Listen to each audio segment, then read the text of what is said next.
New York Times drug makers paid middlemen, known as pharmacy benefit managers, to not restrict painkiller prescriptions. A New York Times investigation has found for years, the benefit managers took payments from opioid manufacturers, including Purdue Pharma, in return for not restricting the flow of pills, as tens of thousands of Americans overdosed and died from prescription painkillers as the middlemen collected billions of dollars in payments. And then they don't do as good of a job as explaining exactly how, which is why I then went to you, Brigham, and said, I don't get it.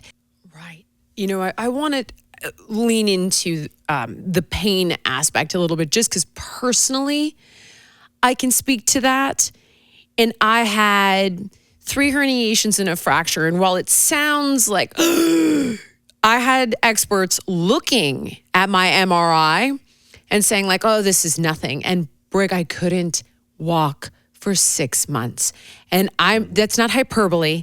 I mean, I couldn't stand up without the pain being so great it would knock me to the ground. I crawled around on my hands and knees with construction knee pads. And I would just weep and think, if this doesn't get better, like I can see why somebody would arguably consider taking their lives or get to a place of complete desperation because it's just no quality of life. You can't leave the house. It's not like, tingling. It's just freaking debilitating pain.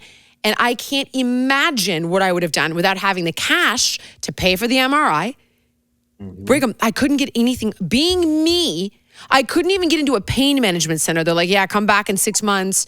But they were willing to give me the whatever pills I wanted. They didn't work, thank God, which now because I know you, I know they didn't work because my genetics are, not compatible with these drugs. Yeah, you're not a metabolizer. But of course, nobody says that. They threw whatever drugs at me. I took them. They didn't actually work, which I thank God for. And the level of desperation is so great when you are suffering in that way and thinking that you have nothing left to live for. Anyway, so I'm projecting myself into this situation.